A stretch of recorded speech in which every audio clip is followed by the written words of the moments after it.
When you're in a cave, God speaks. God spoke to Elijah. Doesn't matter if there's a stone rolled in front of your cave. All Jesus has to do is call your name and you coming out. So God gives him a word of what he's to do in the cave. How many of you know you walk different when you know direction? You walk a little different when you know where you're going. There's a little bit kind of a stride to you when you know. You ever seen somebody that's lost on a street corner? You ever been lost driving around? When you're lost, what do? You waste time. You waste time. You got people that are in cities, you can see them in big cities, and like, I thought that was where, you know where, I don't know. And you got other people that are just, they know where they're going. Yeah. They know exactly, they have direction. I don't have, what are we going to do? I lost my job. Honey, we lost our job, no direction. We lost it, what are we going to do? Oh God, I can't, how are we going to pay the bills? How are we going to pay the house? How are we going to do everything? All of a sudden, then a new job comes in and you making more money. How many want to take hold of that? Amen. And you're making more money. Amen. What happens when that comes? Honey, look, got a new job making more money. Yeah. Yeah, so now you got a different stride to you because you have direction. When you don't,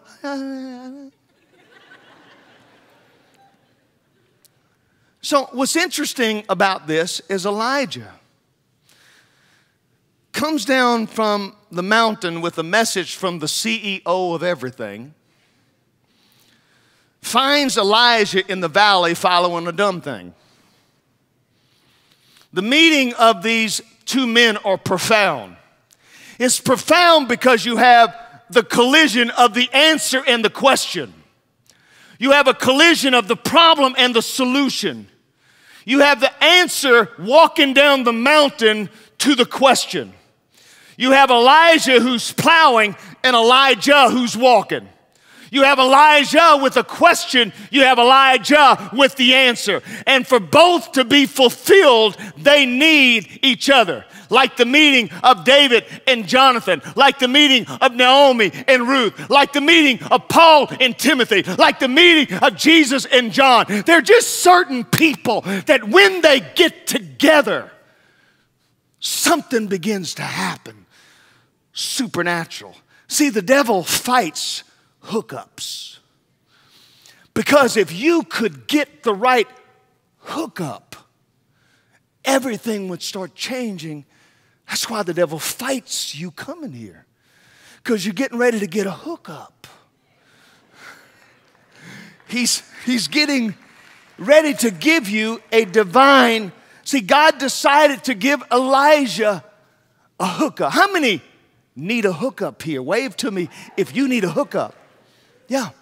Sometimes it takes God to hook you up, to be in the right place at the right time, meeting the right people that could change your life. Some of you need to start looking for God to send you and open up this divine hookup. Somebody look up to God and say, hook me up.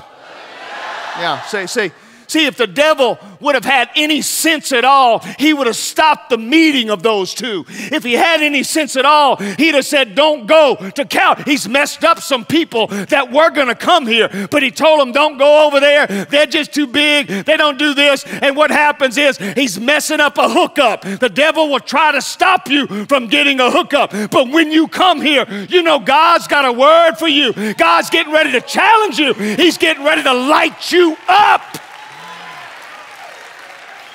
Giving you a hookup. What are we talking about? See, some folks, when they get together, one chases 1,000. But if I get the right hookup, I can chase 10,000. You know what? If two people agree, if I can find the right hookup, I can pray